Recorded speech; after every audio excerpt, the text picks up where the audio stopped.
네, 안녕하십니까. 프로치고 투자문의 이상준 매니저입니다. 자, 오늘은 이제 이선철 대표님과 10분 만에 투자왕 되기에 대해서 한번 영상을 찍어보려고 합니다. 오늘 대표님 오셨는데 오늘 어떤 거 알려주실 예정입니까? 네, 뭐 10분 만에 투자왕이 되려면 사실 뭐 하루에 10분 뭐 이렇게 말씀을 드리고 싶은데 처음이지만 조금 어려운 거, 다만 지금 굉장히 중요한 걸로, 다만 중요한 게 늘 쉬울 수는 없거든요. 그래서 조금은 어려울 수 있는 걸로 한번 시작을 해볼게요. 하지만 지금 시장이 굉장히 중요합니다. 최근에 장단기 금리 역전에 대해서 굉장히 얘기를 많이 나오잖아요. 뭐 다들 아마 들어보셨을 텐데 지금 이상준 매니저는 혹시 장단기 금리 역전이 얼마나 많이 진행됐는지 알고 계십니까? 일단 지금 지난 몇 달간 네네. 이제 계속 한 1년 이상? 네네네. 1년 이상 거의 1년 가까이. 그래서 10년물 이렇게 차이가 벌어져 있다. 네, 지금 굉장히 뭐 10년, 2년, 뭐 그리고 아주 짧은 금리와 긴 금리 사이가 오히려 돈을 많이 빌려주면 돈을 더 오래 빌려주면 금리를 더 많이 제가 빌려주는 입장이라면 더 많이 받아야 되잖아요. 그죠? 근데 미국 정부의 돈을 빌려줄 경우에 원래 같으면 기간이 길어질수록 금리를 더 이렇게 많이 받을 수 있어야겠죠. 그죠? 근데 제가 뭐 한 달 빌려주는 거랑 10년 동안 빌려주는 거랑 당연히 10년 동안 빌려주면 훨씬 더 많은 리스크가 있기 때문에 뭐 기본적으로 더 길게 빌리면 일정 부분의 리스크 프리미엄을 더 이자로서 지불을 해야 되는 거고 돈을 빌려준 쪽은 그런 리스크 프리미엄을 더 요구를 하게 되죠. 근데 지금 상황은 아주 짧은 뭐 1년을 빌려주든 1년을 빌려주면 오히려 더 높은 이자를 수치를 하는 이렇게 역전이 되어 있습니다. 시간이 10년을 빌려주는 것보다 3개월 빌려주는 아니면 1년을 빌려주는 게 더 많은 금리를 받게 돼 있어요. 이게 왜냐면 기준금리를 최근에 연준이 급하게 인상을 시키다 보니까 기준금리라는 거는 아주 단기금리에 영향을 주죠. 근데 장기금리는 사람들이 와 이렇게 기준금리를 인상시키니까 리세션이 올 거야 이런 생각에 계속 리세션이 오니까 더 만기가 긴 채권에 미국채를 안전자산이라 생각하고 거기에 돈이 몰리는 수요가 꽤 많았던 거예요. 그러니까 지금 연준의 기준금리가 뭐 4.5% 이렇게 되니까 단기금리는 뭐 높으면은 뭐 4.7, 1년짜리가 이렇게 주는 와중에 10년짜리는 4%. 최근 많이 올라왔지만 4%도 안 되거나 이런 수준에서 그러니까 오히려 1년 빌려주는 게 더 높은 이자를 받게 되는 거죠. 채권자 입장에서, 돈을 빌려주는 입장에서. 지금 이게 굉장히 화두고 이런 게 결국 채권 시장이 리세션을 정확히 예상을 하고 있다라는 게 시장에 굉장히 화두고 그거에 관해서 그래서 리세션이 온다, 뭐 안 온다 이런 얘기가 굉장히 많고 리세션에 대한 굉장히 언쟁이 많은데 사실 제가 봤을 때는 리세션이 온다라고 예측하는 거는 절반은 맞아요, 채권 시장이. 근데 리세션이 옴으로써 자금의 통화적인 화폐적인 현상으로 발생한 인플레이션도 같이 가라앉을 거다. 바로 빠르게 가라앉을 거다라는 걸 내포를 하고 있거든요. 이렇게 10년, 그러니까 10년 평균으로 쳤을 때는 인플레이션이 이거보다도 내려올 거야. 4%보다도 내려올 거야. 3%, 2%, 뭐 1% 이렇게 내려올 거야 라는 걸 내포를 하고 있는 거예요. 그래서 이 부분은 저는 굉장히 잘못됐다고 봅니다. 이거는 제가 설명할 기회가 있으면 조만간 또 뭐 10분 투자왕 저희 섹션에서 할 수 있겠지만 이거는 굉장히 잘못된, 왜냐면 인플레이션의 근원이나 여러 가지 그거는 프루팅 와서 보시면 저희가 왜 그런지에 대해서 자세히 설명해 놨고 향후 최소 올해 말까지 우리를 기다리는 건 아주 강한 스태그플레이션이 될 것이다. 그러면 지금 이렇게 역전된 커브는 이 정도로 극도로 역전이 되면 남은 거는 어쨌든 간에 물론 좀 더 오래 이어질 수 있어요. 역전 현상이. 연준이 계속 무섭게 블러핑을 하고. 하지만 어느 순간에는 분명히 이게 정상화가 된단 말이에요. 다시 기간이 길면 금리를 더 높게 요구하는 이런 수준으로 정상화가 되겠죠. 근데 보통 우리가 알아야 될 거는 2008년 리만 사태도 그렇고 2000년 IT 버블도 그렇고 진짜 증시나 이런 자산이 붕괴되는 거는 금리가 정상화될 때 많이 붕괴가 됩니다. 근데 사람들이 간과하는 게 뭐 여러 가지 지금 긍정론 시장에 대해서 특히 긍정적으로 보는 쪽에서 생각하는 거는 인플레이션이 알아서 올해부터 빨리 아주 빠른 속도로 연준의 타겟까지 낮아질 거기 때문에 단기 금리 이런 짧은 금리 즉 연준이 기준금리를 어떻게 하느냐에 따라서 움직이는 금리가 이렇게 빠르게 내려와서 정상화가 될 거다라는 걸 지금 기대를 하고 있는 거예요. 그러니까 이 정상화가 멀리 있는 게 더 높아지는 정상화가 이 멀리 있는 금리가 높아지는 게 아니라 이 짧은 금리가 이 단기 쪽 금리가 낮아지는 걸로 정상화가 될 거야라고 예상을 하는 거고 만약에 그게 맞다면 실제 지난 10월에 우리의 봤던 증시 저점, 미국 주식의 저점 3,600 이런 게 정당화가 될 수가 있습니다. 그 말은 인플레이션이 그만큼 낮아졌다는 거고 인플레이션이 그렇게 낮아졌다라는 건 주식의 멀티플을 정당화를 시키죠. 현재의 멀티플을. 근데 다만 정말 시장이 아주 크게 지금 다들 간과하고 있는 건 제가 보는 금리 정상화는 이 짧은 쪽이 내려와서 아까 같은 모양의 금리 정상화가 아니라 원래는 이렇게 역전이 돼 있었죠. 이게 정상화가 어떻게 될 거냐면 연준은 계속 얘기하고 있어요. 인플레이션이 쉽게 떨어지지 않을 거다. 저도 계속 경고했습니다. 연준이 인플레이션이 일시적이다라고 2021년부터 얘기할 때부터. 이거는 지금은 연준은 정확하고 솔직하게 말하고 있다고 봐요. 그래서 더 이상 더 매파적으로 예전처럼까지는 안 하겠지만 그 higher for longer. 그래서 기준금리를 계속 고정해 놓겠다. 그 와중에 제가 말씀드렸죠. 여러 가지, 이거는 시간이 짧기 때문에 지금 설명을 다 드리진 못하지만 인플레이션은 최소 23년 말 그리고 단기적으로도 24년 초까지는 지속될 수밖에 없다. 최소 5.5에서 6% 이상의 인플레이션이 발현될 거다.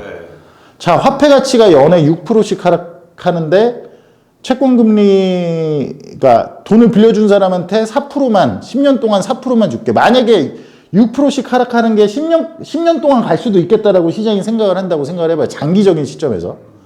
그러면 이게 10년 동안 내가 빌려주기로 했는데 연에 지금 많이 올랐다고 해도 10년물 제가 아까 말씀드렸죠. 4%밖에 안 오르고 있다고.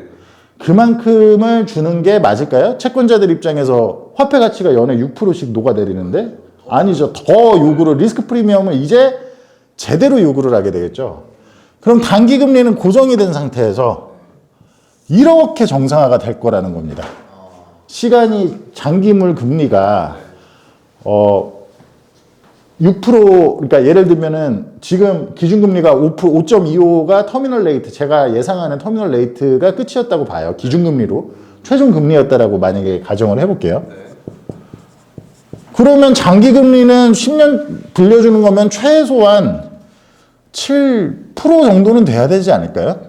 이 정도에 1년 빌려주는 게 뭐 5.5%다.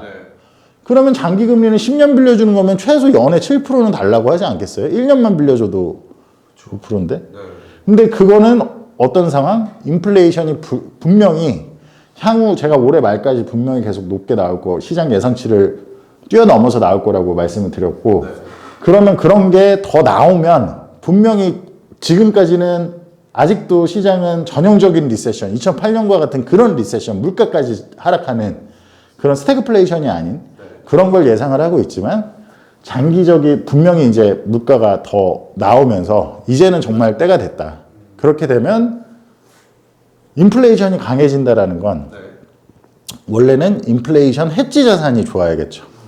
그러면 그게 귀금속이 될 수도 있고 여러 가지 자산이 될 수도 있는데 최근 들어서 최근뿐만 아니라 아시겠지만 22년, 21년도 다 마찬가지였죠.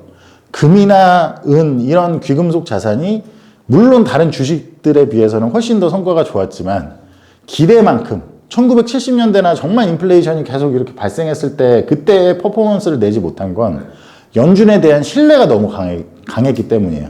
인플레이션이 강해질수록 오히려 미국의 인플레이션이 강해지는데 오히려 달러가 강해지고 금이나 은처럼 인플레이션 해지 자산은 순간적으로 충격을 받고 왜? 연준이 더 세게 긴축해서 더 세게 인플레이션을 잡아버리겠구나, 때려잡겠구나. 이런 착각에 시장의 대다수 투자자들이 빠져 있는 거죠. 기관도 마찬가지고. 근데 그게 만약에 올해에도 이어질까요? 언제까지 이어질까요, 도대체? 그런 말도 안 되는 상황이 연준은 분명히 터미널 레이트를 이제 예전처럼 그렇게 급속히 못 올릴 거, 최근 6% 얘기 나오지만 제가 봤을 때는 6% 정말 어렵다고 봅니다. 왜냐? 미국 정부의 부채가 제가 늘 강조하듯이 지금 현재 GDP 대비 140% 정도 돼 있죠. 그러니까 이런 금리가 올라간다라는 건 부채를 빌리는 비용을 엄청 높이는 건데 그 부채를 누가 제일 많이 빌렸냐? 정부가 제일 많이 빌렸어요. 리먼 사태 이후로. 그죠? 그렇기 때문에 올해는 제가 늘 말씀드리지만 뭐 저희 프루츠랑 이렇게 아니시라고 하더라도 어쨌든 최소한 원자재 자산은 가져가셔야 된다. 장기 금리가 더 추가적으로 지금 아무도 이거에 대한 이 시나리오를 지금 예상을 못 하고 있는데 저는 이거를 정말로 제가 트레이더의 그거를 보고 저는 거의 확신하고 있고 장기 금리가 올라간다는 건 주식이나 부동산처럼 듀레이션이 긴 자산들의 리스크 프리미엄도 같이 올라간다는 거예요. 그들이 장기 국채라는 거는 원론적으로는 원금 보장이잖아요. 아무튼 10년을 기다리면 연에 7%씩 받으면 원금을 보장받을 수 있잖아요. 그때까지 실제 화폐 가치가 얼마나 하락했든지 실제 수익률은 아니지만 원론적인 명목으로는 원금 보장이잖아요. 그럼 부동산이나 주식 같은 것들이 주식은 배당 수익률이 됐던 부동산은 월세 수익률이 됐던 그걸 연으로 환산했을 때 요 7%보다는 이거는 원금 보장이니까 최소 1, 2%는 더 줘야 된단 말이에요. 그럼 이게 한 8, 9%를 줘야 된다라는 얘기예요. 부동산을 임차를 했을 때 연으로. 근데 아직까지 미국 주식은 이익 수익률로 계산해 봤을 때 4%대를 주고 있고 4에서 5% 사이 주고 있고 S&P 500 기준으로. 한국 부동산도 최근에 이자가 금리가 올라서 월세가 좀 오르긴 했지만 월세가 오르고 가격이 많이 떨어지다 보니까 수익률이 많이 개선됐을 거라고 생각하시겠지만 그래봤자 여전히 4에서 5%, 4%대 제가 봤을 때 4%대에 머물러 있습니다. 그러니까 이 말은 이거를 좀 제가 짧은 시간에 설명을 하다 보니까 잘 됐을지 모르겠으나 아무튼 이런 위험을 인지를 하셔야 되고 멀리 있는 금리가 간다라는 건 이렇게 멀리 듀레이션이 긴 자산들의 밸류에이션에 아주 큰 영향을 끼친다. 정말 그거야말로 카이오스다. 단기 금리가 반대로 원자재는 뭐죠? 바로 사서 바로 어떤 그 원자재를 바로 어떤 재화를 만드는데 바로 쓰잖아요. 아주 텀이 짧단 말이에요. 그래서 단기 금리가 급격히 올라갈 때는 안 좋은 측면이 있어요, 원자재가. 다만 단기 금리가 더 이상 크게 올라가지 않고 커브 아주 딥하게 역전됐던 커브가 이런 식으로 올라가는 상황. 단기 쪽은 이제 더 이상 여력이 없는 거죠. 뭐라고 블러핑이야 더 할 수 있지만 사실 뭐 제가 봤을 때 5.25가 터미널입니다. 제가 예전부터 방송이나 여러 군데서 얘기했듯이 그럴 때는 원자재는 듀레이션이 굉장히 짧아요. 그러니까 싼 금리로 이게 정상화가 된다면 만기가 짧은 쪽이 싸죠. 싼 금리로 빨리 조달해서 사서 바로 생산 재화에 인풋해서 판매를 하잖아요. 그죠? 원자재는 그런 보통 자산들이잖아요. 그렇기 때문에 이런 상황, 커브가 정상화돼서 단기 쪽이 더 짧은 상황에서는 무조건 원자재가 좋습니다. 그리고 보통 고금리 에서도 고금리 환경이라고 하면 예전에 진짜 원자재들이 날아다닐 때를 보면 다 고금리 환경이었고 지난 40년간의 저금리 환경이야말로 일시적이다. 일시적인 40년이었다라고 생각을 하실 수 있을 만한 그런 상황이 향후 좀 펼쳐질 수 있다라는 거 유념해 주셨으면 좋겠습니다. 채권도 사면 안 되겠네요. 큰일 났네요. 아니 그럼요. 아니 매니저님이 정말 그러시면 어떡해요. 다 아시면서 채권은 제가 늘 저희 고객들한테도 말씀드리는 게 1년 미만짜리는 가치가 아주 지금도 꽤 있습니다. 아무튼 1년 미만 1년짜리를 사면 그래도 이자가 지금 아무튼 꽤 주니까. 근데 장기 국채를 요새 증권사나 은행에서 많이 권유를 할 거예요. 경기 침체가 올 거고 이러면 가격이 자본이익이 올라올 거다. 근데 저는 제가 소수 의견이긴 합니다. 되게 많은 분들이 장기채를 자꾸 하고 월가에서도 굉장히 장기금리 10년물 금리 4% 이상이면 무조건 사라 이런 얘기 많이 나오고 있어요. 매일 아침 유튜브에서 보고 있습니다. 예, 그런 얘기 많이 나오는데 그건 제가 22년, 21년부터 계속 경고했듯이 정말로 시장의 바닥은 이 장기금리 텐트럼이 제대로 한 번 더 있으면서 올 거다. 그래서 4% 지금 4%에 팔던 게 제가 말씀드렸듯이 저는 7%까지 보거든요. 앨리스트 최소 4에서 7%로 간다면 자본 만약에 이거를 만기까지 안 기다리고 중간에 판다 7%인 상황에서 돈이 급해져서 판다. 그럼 거의 반토막 나는 거예요. 반토막까지는 아니지만 4에서 7이니까 이해되시죠? 8%까지 간다. 그럼 8에서 팔면 반토막이죠. 그죠? 가격 차이로는 이게 좀 이번 거는 좀 초보자분들을 위한 게 아니라 어떻게 보면 저희 기존 구독자분들을 위한 좀 거라 좀 어려울 수 있는데 처음 보시는 분들이나 초보자분들은 저희 프루팅을 와서 잘 보시고 많이 보시고 저희 프루츠 투자자문에 문의도 하시고 그러시면 좋을 것 같습니다. 그러면 다음에 네. 지금 말씀하신 것 중에 너무 좋은 내용인데 네. 이제 이런 일반 구독자들이 보실 때는 조금 네. 이해가 어려운 부분들 용어 설명에서 듀레이션이라든지 국채 대비해서 네. 이제 아까 말씀하셨던 것처럼 왜 지금 장기채가 올라갈 수 있는지에 대해서 국채별 수익률이 변동하는 방식이라든지 이런 것들에 대해서 조금 자세하게 한번 설명해 주세요. 부동산 임대율 그거는 제가 다음 거에 그렇게 찍어보죠, 그러면. 네네. 왜 부동산 그것도 그렇고. 네네. 네, 아무튼 부동산 수익률이나 이런 비교를 어떻게 하는 건지, 왜 장기 10년물 국채가 4에서 7%까지 금리가 올라가면 왜 주식 멀티플이나 부동산의 멀티플에도 크게 영향을 끼쳐서 임대 수익률이 훨씬 더 높아져야 되는지, 그 말은 부동산의 가격이 하락하면서 임대료가 갑자기 그렇게 올라갈 수는 없잖아요. 그러니까 하락하면서 이제 그게 맞춰지는 건데, 이제 그런 부분에 대해서 조금 짧게 또 설명을 해보겠습니다. 다음 10분 네. 말씀해 주십시오. 네, 그리고 구독, 좋아요. 감사합니다. 감사합니다. 네.